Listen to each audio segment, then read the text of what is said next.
బాధ్యత లేని దేశం వద్ద అణు ఆయుధాల కాదు. ఇప్పుడు బాధ్యత ఉన్న మన దేశం దగ్గర ఆయుధాలు ఉంటే మనం పీకి కట్టలు కట్టింది ఏంది?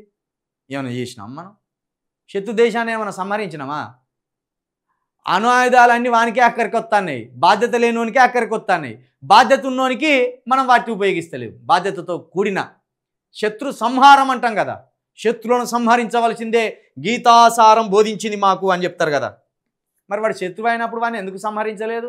గీతల శ్రీకృష్ణుడు అదే చెప్పిండు, శత్రుముఖం ఉండద్దు, కథం చేసి పడేయాలన్నాడు. మరి ఈ తీరి ఫాలో అయితలేరా, ప్రజాస్వామ్య తీరి ఫాలో అయితలేరా? ఏదన్నా ఒకటి ఫాలో కాండి.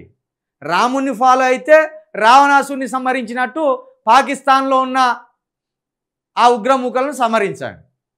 లేదు మేము శ్రీకృష్ణుని తీరి ఫాలో అవుతాం, శ్రీకృష్ణుడు చెప్పిందే ఫాలో అవుతాం అంటే శ్రీకృష్ణుడు కౌరవులను చంపడానికి ప్రయోగించిన వ్యూహాన్ని ఫాలో కాండి. మేము అది ఫాలో కాం, నా ఇది ఫాలో కాం, కానీ మేము మోడీని ఫాలో అవుతామంటే మోడీని ఫాలో అయ్యేటోళ్ళు హిందువులు కాదు. మోడీని ఫాలో అయ్యేటోళ్ళు హిందువులు కాదు. హిందూ దేవతలను, దేవి దేవతలను ఫాలో అయ్యేటోళ్ళు హిందువులు. ఆ తీరి మీకు తెలుతలేదా? పాకిస్తాన్ విషయంలో ప్రపంచ దేశాలు ఆలోచించాలి.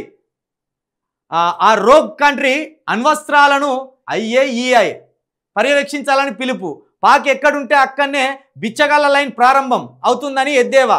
శ్రీనగర్లో ఆర్మీ 15 కోర్ హెడ్ క్వార్టర్స్లను సందర్శించిన రక్షణ శాఖ మంత్రి. ఈ డైలాగులు కొట్టడం తప్పించి ఏం లేదు మన దగ్గర. వీళ్ళని నువ్వు డైలాగులు ఎవడు కొట్టుమన్నాడా? మన దగ్గర అత్యాధునికమైన వెపన్స్ ఉన్నాయి, యుద్ధ విమానాలు ఉన్నాయి, కావలసినంత మానవ శక్తి ఉన్నది. ఇవన్నిటిని ఉపయోగించి దెబ్బ కొట్టేదానికి పాకిస్తాన్ బిచ్చగాళ్ళు లైన్లు కట్టిండ్రు. వాళ్ళు లైన్లు కడితే మనకు వచ్చింది ఏమున్నది? వాడే బిచ్చగాడు అవుతాడు, మనకేమున్నది? బిచ్చగాడే కదా, సంపరేరు.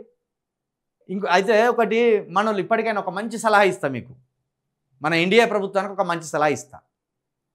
తీవ్రవాద దేశాలుగా గుర్తించండి అని ఒక పిటిషన్ ఇర్రి ఐక్యరాజ్య సమితికి, ఒక ఫిర్యాదు చేయర్రి.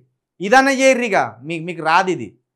ఎక్కడ నిప్పు పెట్టాలో, ఎక్కడ బుజ్జగించాలో, ఎక్కడ చిచ్చు పెట్టాలో ఇదన్నా నేర్చుకోర్రి. ఐక్యరాజ్య సమితిలో పోయి పాకిస్తాన్ అనేది టెర్రరిస్ట్ దేశం, అంతకుముందు టెర్రరిస్ట్ దేశం జాబితాలోనే ఉండే, పోయి మళ్ళా పెట్టిరారు. అయితే పెట్టిరాండి, పెట్టేస్తే అదొకటి ఉంటుంది. ఇంకోటి ఐక్యరాజ్య సమితిలో ఒక చట్టం చేయమని చెప్పారు. ఈ తీవ్రవాద దేశాలుగా పిలువబడుతున్న ఏ దేశానికి కూడా పాకిస్తాను ఆయుధాలు అమ్మకూడదు. అది అమెరికా ఆయుధాలు అమ్మకూడదు.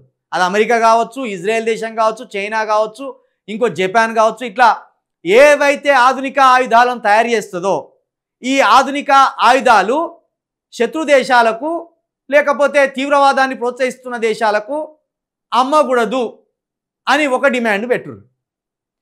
దానివల్లనైనా ఆఫ్ఘనిస్తాన్ లాంటి తీవ్రవాద దేశం కావచ్చు, లేకపోతే తాలిబాన్ లాంటి తీవ్రవాద ప్రాంతాలు కావచ్చు, లేకపోతే ఇక్కడున్న పాకిస్తాన్ లాంటి తీవ్రవాద దేశాలు కావచ్చు, ఆయుధాలు లేక చేతులు ముడుచుకొని ఉంటాయి.